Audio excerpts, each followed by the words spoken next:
Baik Bapak Ibu Saudara-saudari sekalian, kita sering sebetulnya setiap tahun ya kita memperingati kenaikan Tuhan Yesus ke surga.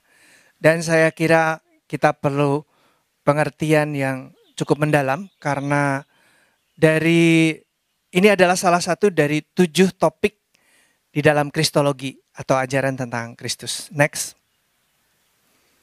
Ya, ada 7. Apakah Bapak Ibu berkenan membacanya bersama saya? Ya, 1, 2, 3.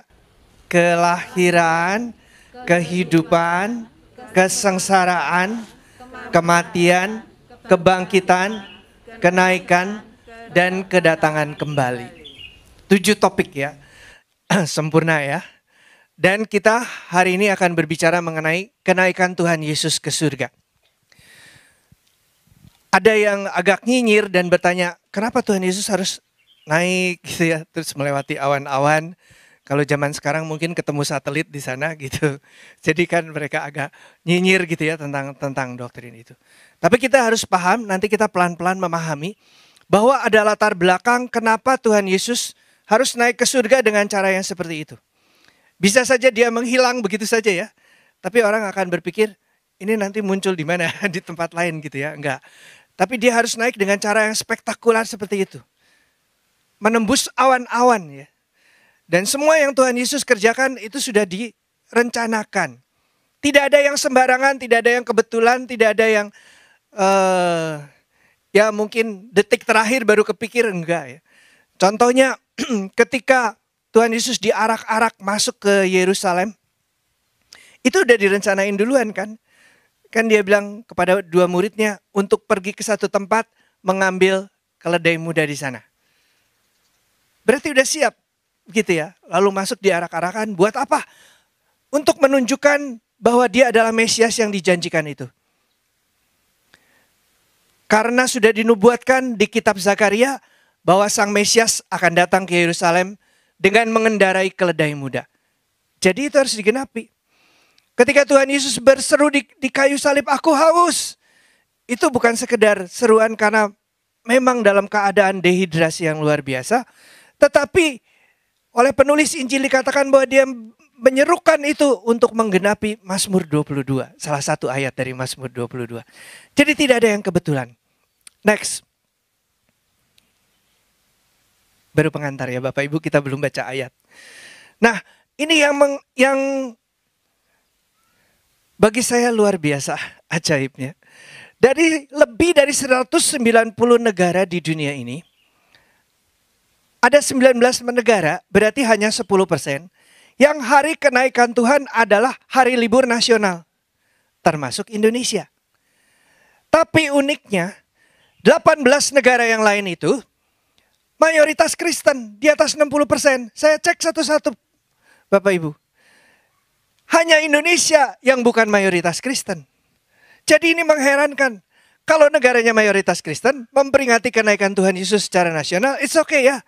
Tapi kalau bukan, kan aneh. Sampai hari ini tetap hari kenaikan, itu adalah hari libur ya kan. Bapak Ibu, kita bisa berada di sini dan beribadah dengan tenang karena ini hari libur.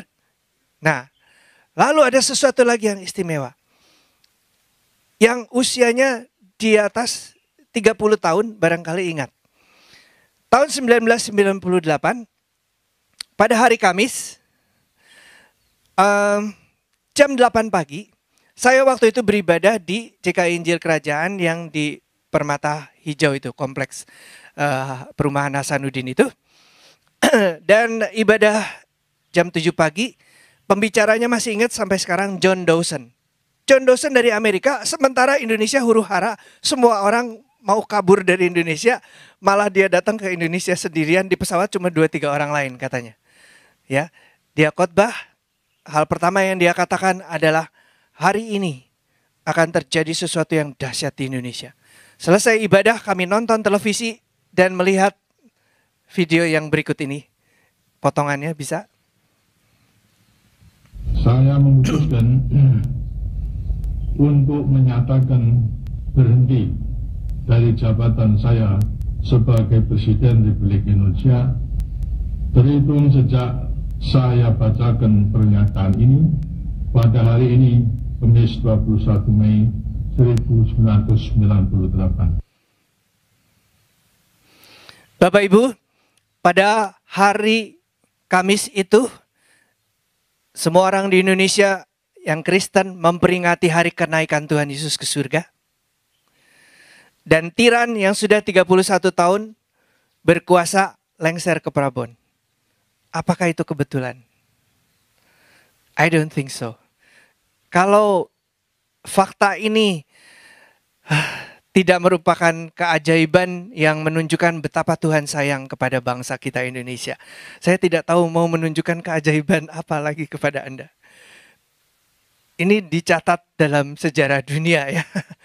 Itu bukan cuma sejarah Indonesia. Mata Tuhan tertuju kepada Indonesia. Amin. Ada orang-orang yang cinta Tuhan di sini. Dan di hari kenaikan Tuhan, Dia membuktikan kedaulatannya. Tidak ada manusia yang bisa berkuasa tanpa izin Dia. Ya, jadi ini sesuatu yang istimewa sekali. Indonesia istimewa dalam hal ini. Saya nggak pernah lupa, setiap kali memperingati hari kenaikan Tuhan, saya ingat peristiwa 24 tahun yang lalu itu. Baiklah, kita akan masuk ke ayat utama kita. Next. Mari kita membaca bersama-sama Kisah Para Rasul pasal 1 ayat 9. Satu ayat saja. 1, 2, 3. Sesudah ia mengatakan demikian, ia diangkat ke surga, disaksikan oleh mereka, dan awan menutupnya dari pandangan mereka. Saya menggarisbawahi dua frasa ini, diangkat ke surga dan awan menutupnya. Dan kita akan melihat latar belakangnya, mengapa harus seperti ini. Nah, ayatnya hanya satu, ayat utamanya. Tapi kita perlu membahas ribuan ayat untuk menjelaskannya. Jangan panik dulu, beberapa puluh ayat aja. Next. Jadi latar belakangnya ternyata jauh di zamannya Daniel ya. Mungkin kira-kira 6 abad sebelum Masehi. Kalau kebaca dari jarak jauh, kita akan baca bersama-sama lagi. 1, 2, 3. Sementara aku terus melihat, tahta-tahta diletakkan, lalu duduklah yang lanjut usianya. Pakaiannya putih seperti salju dan rambutnya bersih seperti bulu domba. Kursinya dari nyala api dengan roda-rodanya dari api yang berkobar-kobar. Suatu sungai api timbul dan mengalir dari hadapannya. 1000 kali beribu-ribu melayani dia. Dan selaksa kali berlaksa-laksa berdiri di hadapannya. Lalu duduklah majelis pengadilan dan dibukalah kitab-kitab. Sampai sini dulu. Kalau Anda membaca seluruh pasal 7 dimulai dengan kisah. Oh, oke. Jadi naik lagi atau di sini aja? Sini aja ya. Wah, terima kasih. Oke, terima kasih banyak. Ya, puji Tuhan untuk teknologi. Jadi dikatakan di sini tentang tahta-tahta ya. Kalau membaca ayat-ayat sebelumnya, Daniel melihat ada 4 macam binatang keluar dari laut. Nah, itu cerita lain lagi. Kita tidak mau cerita soal binatang-binatang itu. Tetapi kita mau berfokus kepada apa yang Daniel lihat. Mirip dengan apa yang diceritakan Yehezkiel pasal 1 dan 2. Mungkin pasal 3 juga. Jadi kapan-kapan di rumah bisa dibaca. Dibandingkan Daniel 7 dengan Yehezkiel 1, 2, dan 3 ya. Jadi ada tahta. Ada banyak tahta sebetulnya di sana. Di surga, di alam surgawi ini. Tapi di tahta yang utama duduklah dia yang lanjut usianya. Nah, Yehezkiel melihat hal yang sama. Dia juga menceritakan makhluk-makhluk surgawi yang lain di sana. Dan lebih deskripsinya lebih jelas, lebih detail. Tapi dia juga menyebutkan dengan detail bahwa yang duduk di tahta itu adalah Allah Bapa ya. Yahweh Elohim yang duduk di sana. Lalu dikatakan ada beribu-ribu yang melayani dia, berlaksa-laksa kali berlaksa-laksa, berarti puluhan ribu kali puluhan ribu. Dan dikatakan semuanya berdiri di hadapan Tuhan. Perhatikan, selalu Allah duduk di tahta dan semua yang melayani berdiri. Sekali-sekalinya kejadian Tuhan berdiri, kelihatan Tuhan berdiri tidak duduk di tahtanya adalah ketika Stefanus dirajam batu. Dia lihat ke surga dan dia lihat Anak Manusia berdiri. Tapi di penglihatan-penglihatan lain Allah duduk dan semua yang melayani dia berdiri. Itu bentuk penghormatan dan pemujaan kepada Tuhan ya. Dan ini yang terjadi di surga. Ayat 11, aku terus melihatnya karena perkataan sombong yang diucapkan tanduk itu. Jadi ini cerita tentang binatang, salah satu binatang itu. Aku terus melihatnya sampai binatang itu dibunuh, tubuhnya dibinasakan dan diserahkan ke dalam api yang membakar. Next. Juga kekuasaan binatang-binatang yang lain dicabut dan jangka hidup mereka ditentukan sampai pada waktu dan saatnya. Aku terus melihat dalam penglihatan malam itu tampak datang dengan awan-awan dari langit seorang seperti Anak Manusia. Datanglah ia kepada yang lanjut usianya itu dan ia dibawa ke hadapannya. Bapak Ibu, banyak orang berpikir di Perjanjian Lama tidak ada Tritunggal. Ya. Tapi ayat ini salah satu yang jelas. Memang tidak 3, tapi kita lihat ada 2 yang berkuasa di surga. Ada 2 pribadi yang setara keilahiannya. Yang satu adalah dia yang lanjut usianya. Tapi kemudian lihat, datang dengan awan-awan dari langit seorang seperti Anak Manusia. Nah, bagaimana saya kok bisa langsung mengatakan ini adalah pribadi yang ilahi juga? Sabar ya, kita nanti lihat banyak ayat. Ayat 14-nya, lalu diberikan kepadanya kekuasaan dan kemuliaan dan kekuasaan atau kewenangan sebagai raja. Maka orang-orang dari segala bangsa, suku bangsa dan bahasa mengabdi kepadanya. Kekuasaannya ialah kekuasaan yang kekal, yang tidak akan lenyap. Dan kerajaannya ialah kerajaan yang tidak akan musnah. Siapa ini pribadi kedua ini?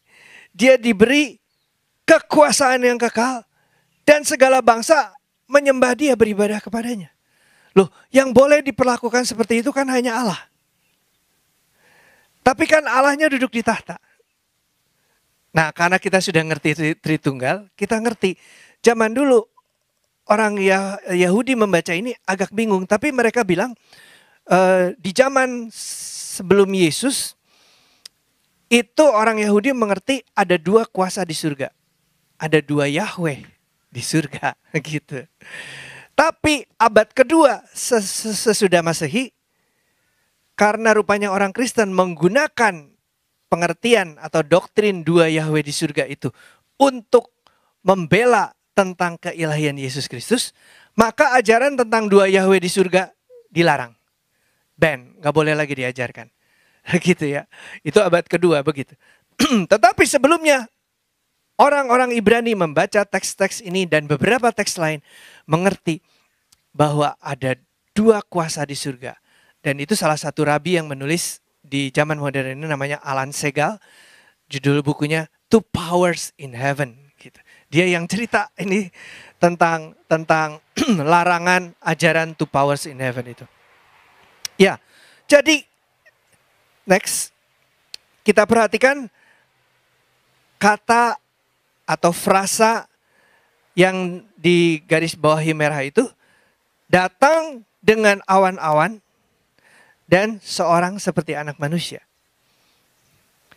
Kira-kira terkait nggak dengan teks utama kita tadi? Tuhan Yesus menyebut dirinya Anak Manusia. Ya, next. Dan dia datang di awan-awan. Nah, kenapa penting soal awan-awan ini? Kok kita ngomongin awan? Ya, banyak awan di atas ya. Dan di Yesaya 19 ayat 1 misalnya dikatakan, ucapan ilahi terhadap Mesir, lihat Tuhan mengendarai awan yang cepat dan datang ke Mesir. Saya tidak baca seterusnya. Kemudian Ulangan 33 ayat 26, tidak ada yang seperti Allah, hai Yesyurun, ia berkendaraan melintasi langit sebagai penolongmu dan dalam kejayaannya melintasi awan-awan. Next. Mazmur 68 ayat 32 sampai 33. Hai kerajaan-kerajaan bumi, menyanyilah bagi Allah, bermasmurlah bagi Tuhan, bagi Dia yang berkendaraan melintasi langit purbakala. Mazmur 104. Pujilah Tuhan, hai jiwaku, Tuhan Allahku, Engkau sangat besar. Lompat ke ayat 3. Yang mendirikan kamar-kamar lotengmu di air, yang menjadikan awan-awan sebagai kendaraanmu yang bergerak di atas sayap angin. Paling tidak 4 ayat ini mengkaitkan Tuhan dengan awan-awan. Dia yang berkendaraan awan-awan itu adalah Tuhan. Ingat kata Tuhan dengan huruf besar semua, huruf kapital semua, itu adalah terjemahan dari kata Yahweh ya. YHWH. Jadi yang berkendaraan awan-awan itu siapa? Yahweh, Tuhan. Gitu. Tapi ada Tuhan yang duduk di tahta dan ada Tuhan yang berkendaraan awan-awan. Ada 2 pribadi yang berbeda penunjukannya. Maka kita mengerti inilah Sang Putra Allah. Yahweh yang kedua adalah Sang Putra Allah. Yang kemudian menjelma menjadi Yesus Kristus. Amin Bapak Ibu. Bisa ngerti semua ya? Yes, puji Tuhan. Saya sangat mengagumi gembala Anda. Sebetulnya lebih nyaman saya duduk di sini dengerin beliau berkhotbah. Tapi kalau diberi kepercayaan seperti ini, saya sangat menghargainya. Ini kesempatan dan kehormatan. Terima kasih kepada Ibu Gembala dan teman-teman lain pelayan Tuhan di sini dan jemaat sekalian. Nah, kita kembali tadi kita melihat di next ya yang berikut. Nah, itu yang merah-merah itu. Jadi ayat yang terakhir ayat 14 di sini kita melihat kekuasaan yang kekal yang tidak akan lenyap, yang kerajaannya adalah kerajaan yang tidak akan musnah. Jadi pribadi kedua itu dikaitkan dengan soal kekuasaan yang kekal yang tidak akan lenyap dan kerajaan yang tidak akan musnah. Lalu kita masih ingat juga bahwa dia datang dengan awan-awan dan dia seorang yang seperti anak manusia. Next. Nah, istilah anak manusia ini istilah favorit Tuhan Yesus ketika merujuk kepada dirinya sendiri. Ada istilah lain ya. Dia bisa menyebut diri sebagai anak Allah. Dia bisa menyebut diri sebagai Mesias. Tetapi dia paling sering menyebut dirinya anak manusia. Dan itu 75 kali dipakai di seluruh Injil. Di surat-surat agak jarang. Jadi ini saya cek yang dari Tuhan Yesus sendiri. Dari mulut Tuhan Yesus, bukan orang lain yang ngomong. Jadi dia menyebut dirinya anak manusia di Injil 75 kali. Nah, apa artinya anak manusia? Pertama, ya memang seperti kesannya, menunjukkan kemanusiaannya. Dia mengasihi manusia Bapak Ibu. Dia begitu mengasihi kita. Sampai dia mengidentifikasi diri anak manusia. Aku ini manusia seperti kamu. Dia yang adalah Allah, tapi dia mengidentifikasi diri dengan manusia seperti kita. Yang kedua, kalau berbicara mengenai anak manusia, seringkali terkait dengan kesengsaraannya. Allah tidak menderita, betul nggak? Konsep kita tentang Allah, ya Allah itu bahagia di surga ya, penuh sukacita ya. Dan kita kepingin ke surga karena di sana pasti penuh sukacita. Jadi kalau yang namanya sengsara, itu bagiannya manusia. Maka ketika Yesus menunjuk dirinya sebagai anak manusia, seringkali terkait dengan kesengsaraannya sebagai manusia. Bukan hanya di sekitar menjelang salib sampai disalib, tapi juga sebagai manusia dikatakan dalam kehidupannya sehari-hari, dia orang yang biasa menderita. Kita tidak bisa membayangkan penderitaannya. Tidak ada data yang terlalu jelas juga mengenai hal itu, kecuali dari Getsemani sampai Gabata sampai Golgota ya, 3G ya. Getsemani, Gabata itu tahta pengadilannya Pontius Pilatus, terus ke Golgota ya. 3 bagian itu sengsaranya.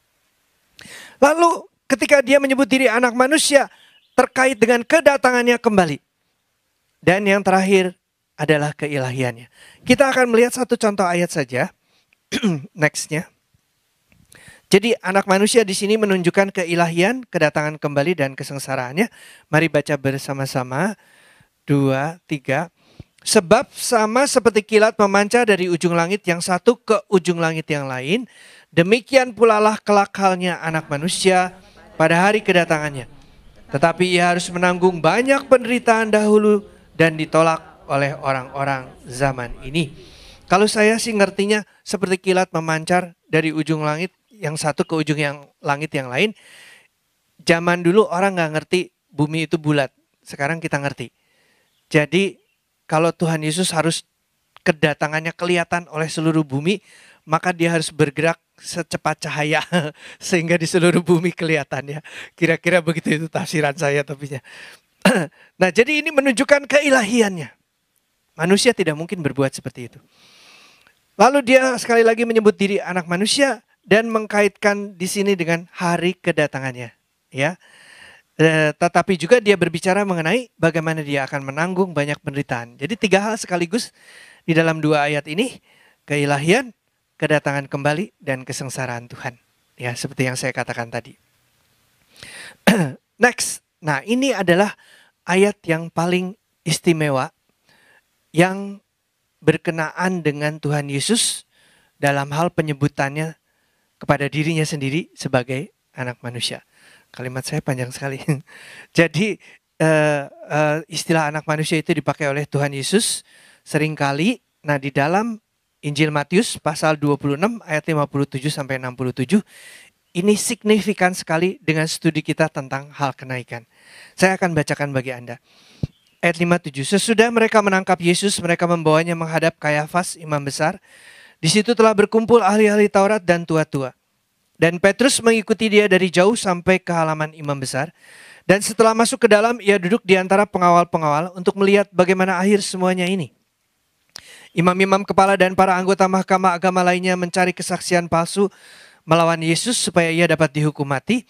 Tetapi mereka tidak memperolehnya, walaupun tampil banyak saksi dusta.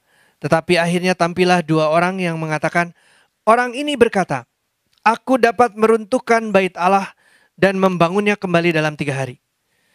Lalu imam-imam besar itu berdiri dan berkata kepadanya, tidakkah engkau memberi jawaban atas tuduhan-tuduhan saksi-saksi ini terhadap engkau? Tetapi Yesus tetap diam. Lalu kata imam besar itu kepadanya, demi Allah yang hidup, katakanlah kepada kami, apakah engkau Mesias, anak Allah, atau tidak? Jawab Yesus, engkau telah mengatakannya. Artinya, iya. Akan tetapi aku berkata kepadamu, mulai sekarang kamu akan melihat Anak Manusia duduk di sebelah kanan yang Maha Kuasa dan datang di atas awan-awan di langit. Imam besar itu mengoyakkan pakaiannya dan berkata, ia menghujat Allah. Untuk apa kita perlu saksi lagi? Sekarang telah kamu dengar hujatnya. Bagaimana pendapat kamu? Mereka menjawab, ia harus dihukum mati.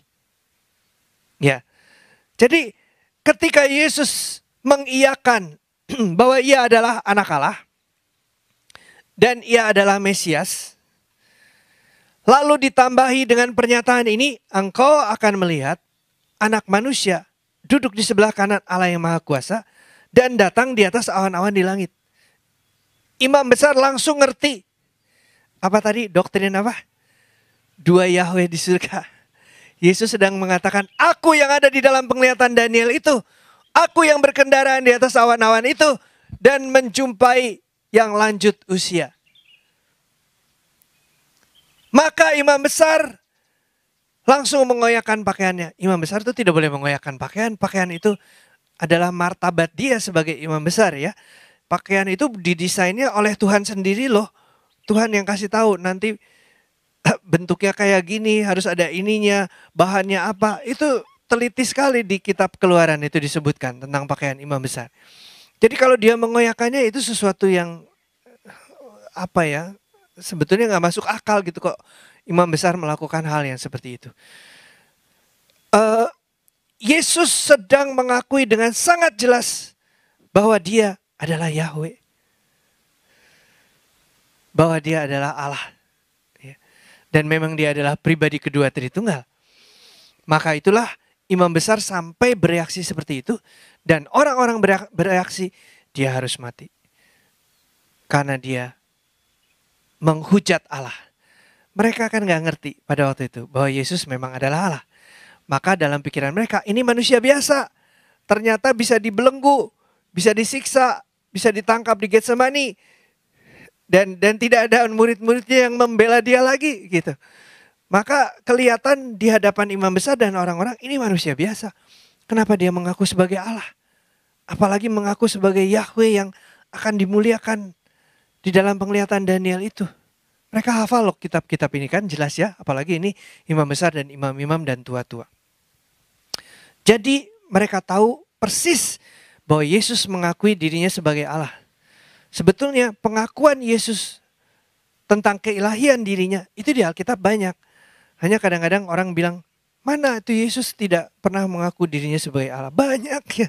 Hanya kita aja mungkin banyak orang tidak membaca dengan teliti atau kurang jelas sehingga tidak tahu bahwa ada pengakuan-pengakuan yang sangat jelas. Ini salah satu insidennya. Dan yang membuktikan adalah reaksi dari imam besar dan semua orang yang lain. Ya, Yesus mengaku dirinya sebagai Allah. Next. Jelas mereka mengerti bahwa Tuhan Yesus sedang mengidentifikasikan dirinya dengan yang berkendaraan awan, yaitu Yahweh. Itu sebabnya Tuhan Yesus perlu naik ke surga dan diselubungi awan-awan. Ya, kita balik ke perjanjian baru, kisah para rasul tadi.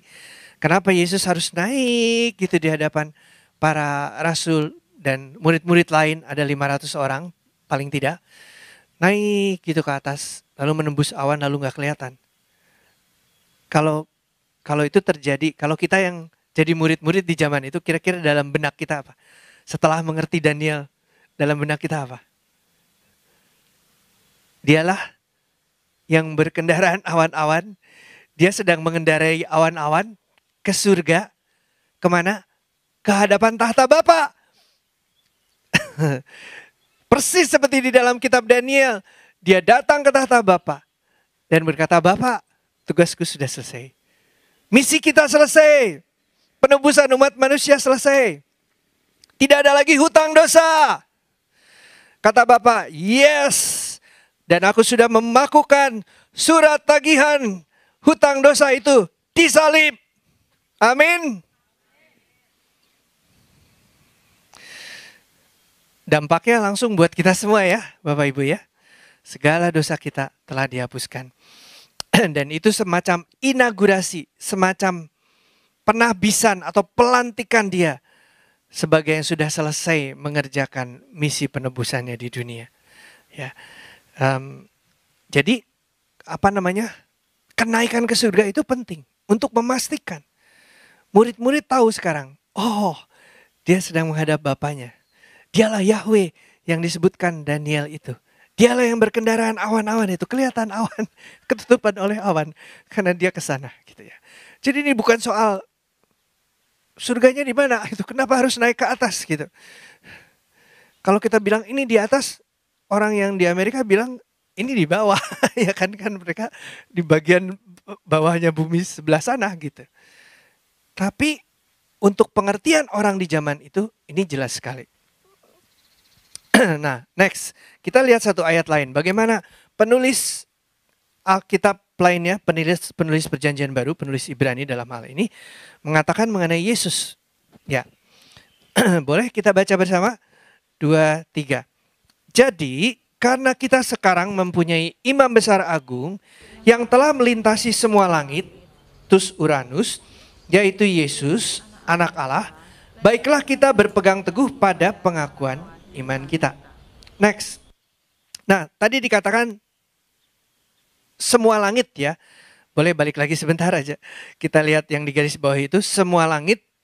Bahasa Yunaninya tous Uranus, atau kalau Yunani modern bacanya tus Uranus.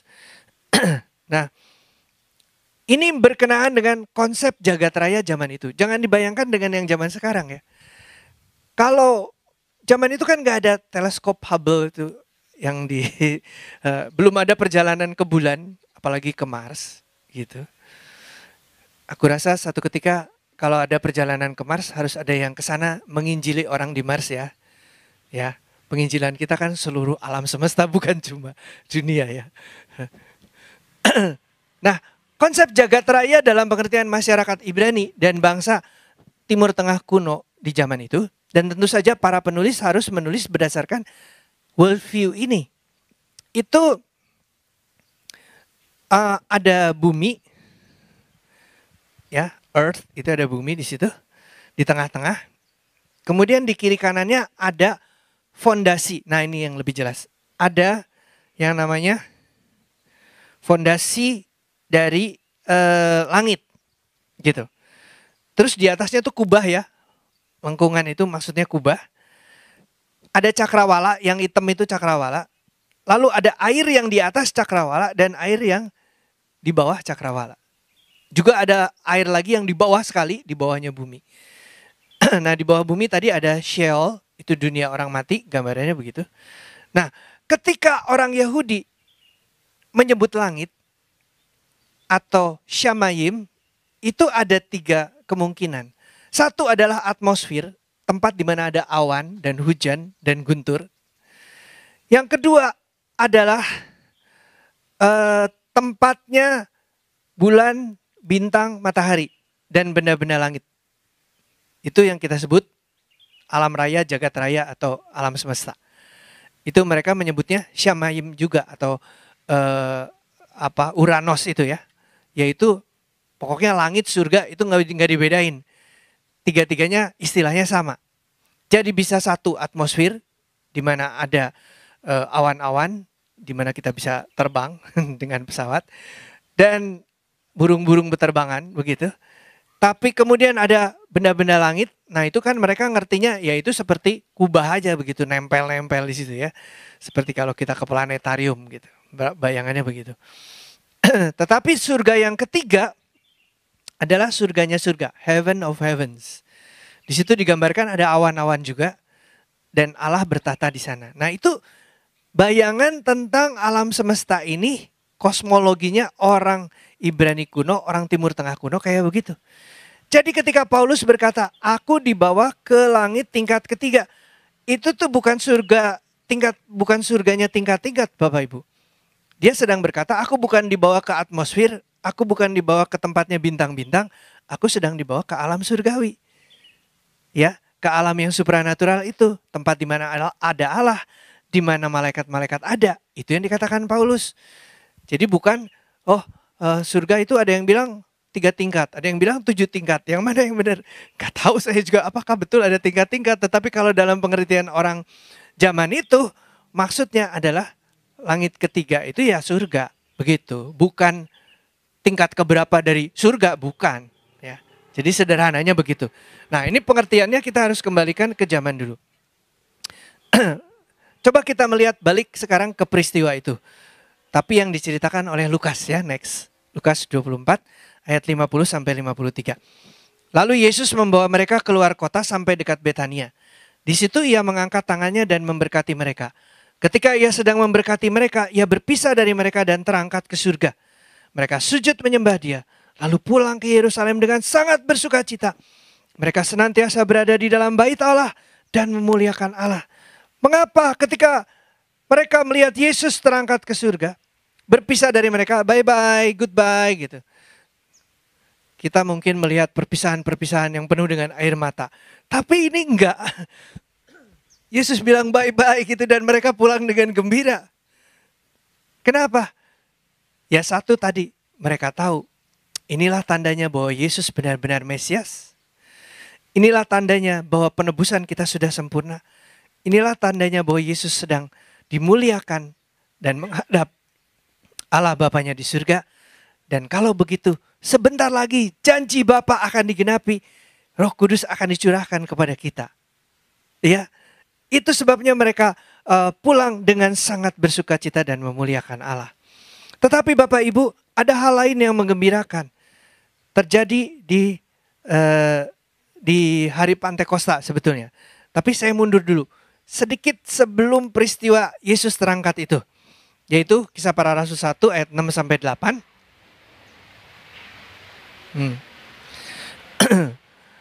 Lalu ketika berkumpul, mereka bertanya kepadanya, Tuhan, maukah engkau pada masa ini memulihkan kerajaan bagi Israel? Jawabnya kepada mereka, engkau tidak perlu mengetahui masa dan waktu yang ditetapkan Bapa sendiri menurut kuasanya. Tetapi kamu akan menerima kuasa bila mana Roh Kudus turun ke atas kamu, dan kamu akan menjadi saksi-saksiku di Yerusalem dan di seluruh Yudea dan Samaria, dan sampai ke ujung bumi. Ini adalah hal lain yang menggembirakannya begini. Jadi sebelum Yesus terangkat naik itu, murid-murid bertanya, kapan kau akan memulihkan kerajaan? Ya. Kenapa mereka bertanya begitu? Mereka tahu konsep kerajaan surga dan Yesus selalu memberitakan kerajaan surga atau kerajaan Allah. Hanya mereka nggak ngerti persisnya bentuknya kayak apa. Mereka pikir pokoknya Mesias akan menjadi raja. Dan yang pikiran mereka masih terbatas kepada Israel saja. Mereka belum paham. Baru kemudian ya di Kisah Para Rasul kita melihat secara bertahap dan di surat-surat. Akhirnya murid-murid paham bahwa yang namanya kerajaan Allah itu universal. Bukan cuma buat Israel doang gitu. Nah tapi itu perlu waktu untuk memahaminya. Nah maka Yesus tidak terlalu menjelaskan.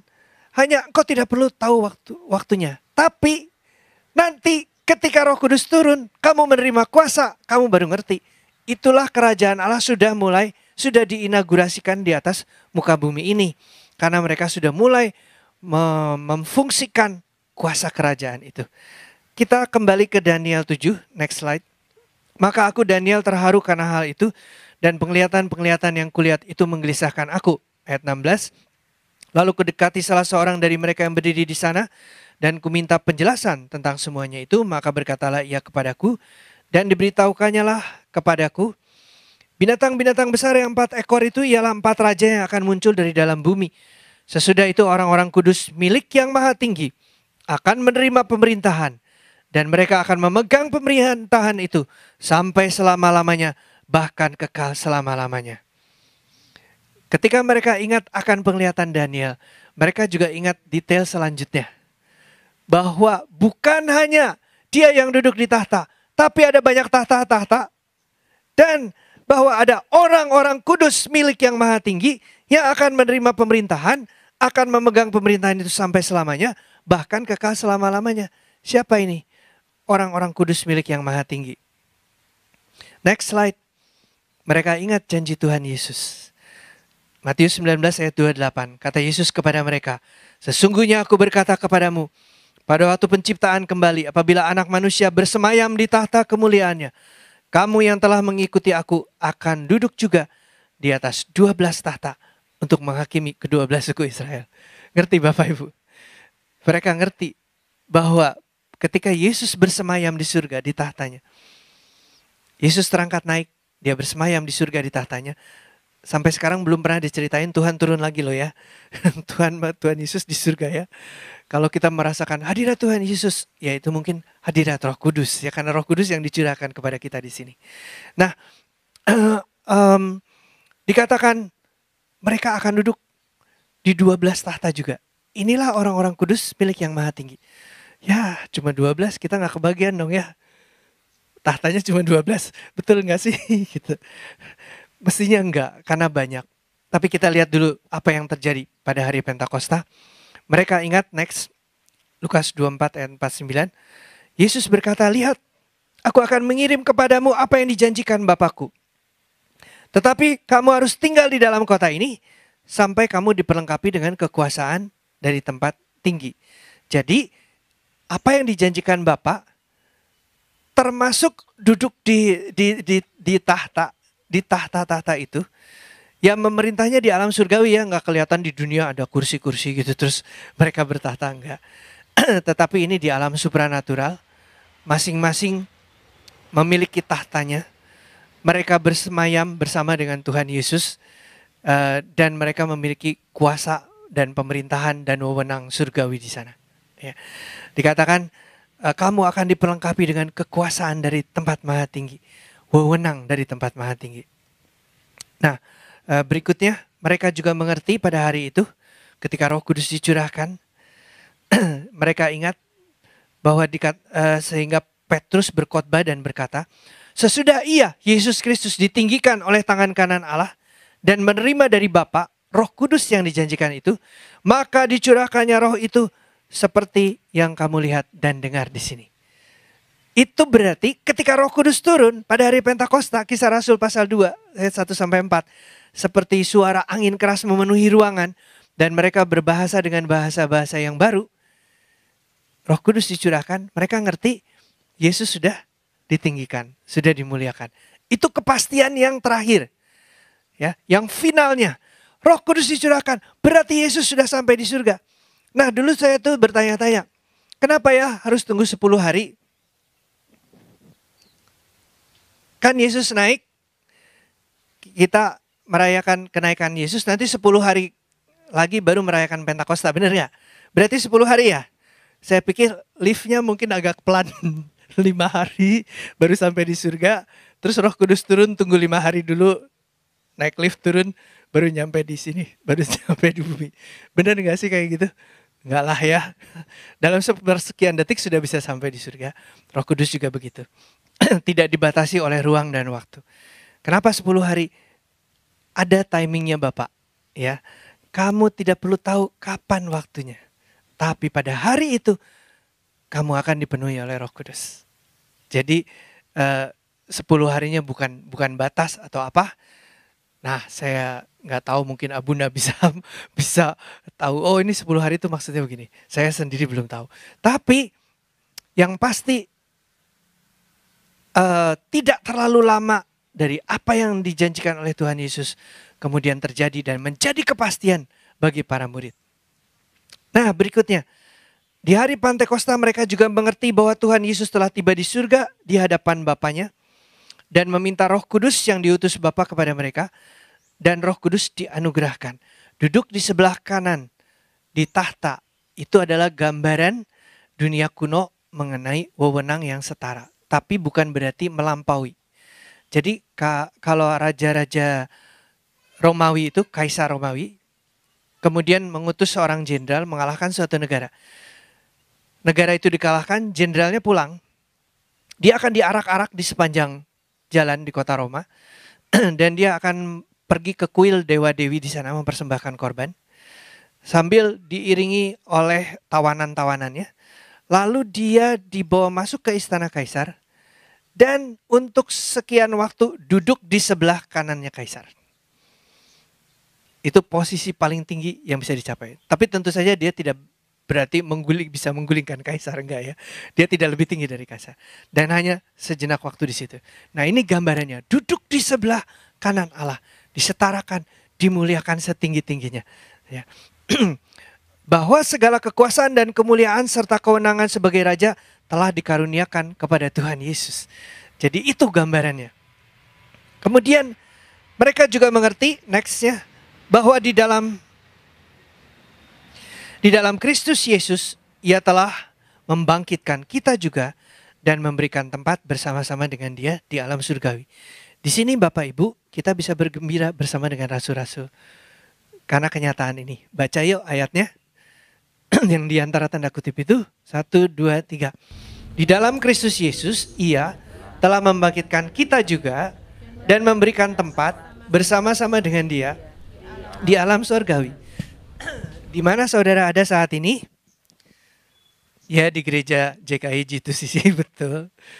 Tapi juga Anda yang percaya kepada Kristus, kita semua sedang duduk bersama-sama dengan Tuhan Yesus Kristus di alam surgawi. Amin. Kurang exciting, aminnya. Saya tidak tahu bagaimana caranya membuat Anda lebih exciting. Kita ini bukan sekedar duduk secara fisik di sini, tetapi secara roh kita bersemayam dengan Yesus Kristus bersama-sama dengan Dia di tahtanya. Amin, saudaraku. Amin. Bukan hanya ke-12 rasul itu punya tahta, kita juga bersama-sama dengan Yesus. Di dalam Yesus kita memiliki kuasa, wewenang, kuasa pemerintahan, wewenang surgawi bersama-sama dengan Dia. Itulah yang membuat rasul-rasul bergembira, murid-murid bergembira. Dan kita juga seharusnya bergembira ketika kita merayakan hari kenaikan ini. Karena kita tidak ditinggalkan sendirian. Walaupun secara fisik nampaknya demikian. Tetapi dalam kenyataan roh, kita tetap bersama dengan Yesus. Dan bahkan dalam kedudukan yang lebih daripada yang bisa kita bayangkan. Bapak Ibu, kita belum mengalami yang belum seberapa yang kita alami. Ya, mestinya ada jauh lebih banyak perkara bisa kita lakukan. Hal lain adalah di hari Pentakosta next, Yesus Kristus duduk sebagai pembela. Roma 8 ayat 34. Kristus Yesus yang telah mati, bahkan lebih lagi yang telah bangkit dan yang juga duduk di sebelah kanan Allah, yang malah menjadi pembela bagi kita. Bapak Ibu, tidak cukup Sang Allah Putra itu turun ke dunia meninggalkan kemuliaannya, kenyamanannya di surga. Menjelma menjadi manusia dengan segala keterbatasannya, dia yang tidak terbatas menjadi terbatas. Dia yang tidak bisa sengsara, mengalami sengsara. Tidak cukup dia menjalani kehidupan 33 tahun, dia juga mengalami kesengsaraan yang luar biasa mengerikannya. Kalau bicara soal kematian Yesus tentu bisa cerita lebih banyak. Tapi sekarang kita bicara kenaikan. Setelah mengalami kesengsaraan itu, selama 40 hari dia masih bersama murid-muridnya. Kemudian dia naik ke surga. Apakah ongkang-ongkang kaki di atas tahta dan pekerjaannya selesai? Belum. Masih di sana menjadi pembela kita. Teks lain mengatakan dia senantiasa bersyafaat bagi kita. Yesus kita, kekasih kita. Dia yang begitu mengasihi kita. Tidak berhenti memikirkan Anda dan saya. Kalau dia mengatakan, kasihilah Tuhan Allahmu dengan segenap hatimu, dengan segenap kekuatanmu, dengan segenap akal budimu. Dia juga mengasihi kita. Kalau kita boleh bilang ya secara manusia, mengasihi kita dengan segenap kekuatannya, dengan akal budinya, dengan segenap hatinya. Dan tidak ada satu detik terlewat di mana dia tidak mengasihi kita. Tidak ada saat yang terlewat di mana dia tidak mengingat kita dan membela kita dan bersyahwat bagi kita. Itulah yang dikerjakan Tuhan Allah bagi kita. Bolehkah bertepuk tangan bagi dia? Yes. Haleluya. Kemudian mereka juga mengerti, nextnya, Tuhan Yesus akan datang kembali. Seperti kata malaikat-malaikat di Kisah Rasul 1 ayat 11. Yesus ini yang diangkat ke surga meninggalkan kamu akan datang kembali dengan cara yang sama. Seperti kamu melihat dia naik ke surga. Dia naik ke surga, dia akan turun kembali. Sekarang belum ya. Di hari Pantekosta mereka juga mengerti, next. Tuhan Yesus telah bersemayam di tahta kemuliaannya. Dan semua orang percaya akan turut memerintah bersama dia kelak. Di Wahyu 5 ayat 9 sampai 10. Saya bacakan saja. Engkau layak menerima gulungan kitab itu dan membuka meterai-meterainya. Yesus ya ini ya. Karena engkau telah disembelih dan dengan darahmu engkau telah membeli mereka bagi Allah dari tiap-tiap suku dan bahasa dan umat dan bangsa. Ayat 10. Engkau telah membuat mereka menjadi suatu kerajaan dan menjadi imam-imam bagi Allah kita. Dan mereka akan memerintah sebagai raja di bumi. Perhatikan 3 hal. Engkau telah membuat mereka menjadi suatu kerajaan. Kita semua yang percaya. Kita semua yang telah dibeli dengan darah Yesus. Kita dibuat menjadi suatu kerajaan. Dan menjadi imam bagi Allah kita. Dan akan memerintah sebagai raja di bumi. Masih ingat bagaimana murid-murid bertanya, kapan kau akan memulihkan kerajaan? Nah ini finalnya. Dan pada waktu itu kita akan memerintah di bumi ini. Hari ini saya nggak tahu apakah ada yang terlibat sebagai pegawai pemerintah. Tetapi belum pernah aku jadi pejabat pemerintah, gimana rasanya ya. Nanti ngerasain saudara-saudara akan jadi pejabat pemerintahan di atas muka bumi ini. Amin. Tapi mungkin aku nggak suka jadi pemerintah. Ya tidak apa-apalah. Apakah dampaknya bagi kita? Dan apa yang seharusnya kita lakukan setelah kita mengerti ini? Harusnya kita seperti rasul-rasul dan murid-murid itu. Yang pergi memberitakan Injil. Melebarkan kerajaan surga di dunia ini. Dan jangan takut. Aku menyertai kamu senantiasa. Kepadaku telah diberikan segala kuasa di surga dan di bumi, kata Tuhan Yesus. Kelanjutannya apa? Aku bersama kamu. Berarti kuasa. Segala kuasa di surga dan di bumi itu ada bersama kita juga. Amin. Jadi jangan takut memberitakan Injil. Minta jiwa-jiwa kepada Tuhan. Ada banyak di sekitar kita yang masih perlu diselamatkan. Dan tidak bisa pekerjaan penginjilan dan misi diserahkan kepada hamba-hamba Tuhan. Ya, gak bisa sepenuhnya. Kita semua jemaat Tuhan punya kewajiban yang sama. Kenapa? Karena satu ketika kita juga akan punya tahta yang sama di atas bumi ini. Amin Bapak Ibu. Mau kan? Kalau begitu mari kerjakan tugas kita secara pribadi-pribadi, sebagai penginjil-penginjil, mungkin sebagai missionary, kalau merasa kurang mampu, nanti bisa bicara pada pimpinan gereja bagaimana caranya saya diperlengkapi lebih lagi untuk jadi penginjil dan jadi missionary. Amin. Mari bangkit berdiri. Kita akan memuliakan Tuhan.